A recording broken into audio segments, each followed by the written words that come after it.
যে ব্যক্তি ফজরের নামাজ ছেড়ে দেবে তাহার চেহারার উজ্জ্বলতা নষ্ট হয়ে যাবে। যেভাবে আমি ফজরের নামাজ যখন ছেড়ে দেই তখন থেকে আমার চেহারার উজ্জ্বলতা নষ্ট হয়ে যায়। যে ব্যক্তি ফজরের নামাজ ছেড়ে দেবে তাহার চেহারার উজ্জ্বলতা নষ্ট হয়ে যাবে। যে ব্যক্তি জোহরের নামাজ ছেড়ে দেবে তাহার রুজির বরকত কমে যাবে। যে ব্যক্তি আসরের নামাজ ছেড়ে দেবে তাহার শরীরের শক্তি কমে যাবে।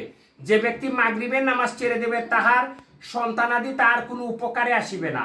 যে ব্যক্তি এশার নামাজ ছেড়ে দেবে তাহার রাত্রির নিদ্রা সন্তোষজনক বা আরামদায়ক হবে না। যেভাবে আমি ফজরের নামাজ যখন ছেড়ে দেই তখন থেকে আমার চেহারার উজ্জ্বলতা নষ্ট হয়ে যায়।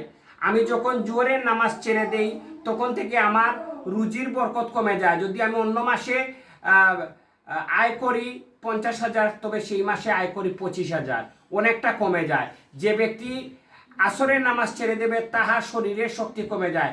যখন আমি গাফিলতি করে আসরের নামাজ পড়ি না, সেই সময় থেকে হয়তো 2 সপ্তাহ 1 সপ্তাহ আমার শরীরে খুব ক্লান্তি থাকে, শরীরটা খুব দুর্বল মনে হয়, নিজেকে অসুস্থ মনে হয়।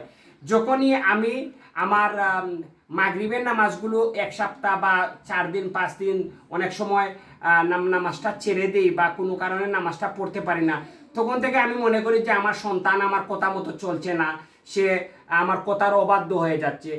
যখন আমি এশার নামাজটা পড়ি না, আমি রাত্রে ঘুমাই, তখন কিন্তু আমি সেই ঘুমটা আরামদায়ক পাই না। আমার এই কথাবার্তা যদি আপনারা মনে করেন যে সঠিক, তাহলে অবশ্যই কমেন্ট বক্সে জানাবেন। 5 ওয়াক্ত নামাজ আদায় করলে দুনিয়ায় যে বালা ফলাফল আছে, পরকালে যে ভালো ফলাফল আছে, সেটা কি আপনি বিশ্বাস করেন? সেটাও কমেন্ট বক্সে জানাবেন।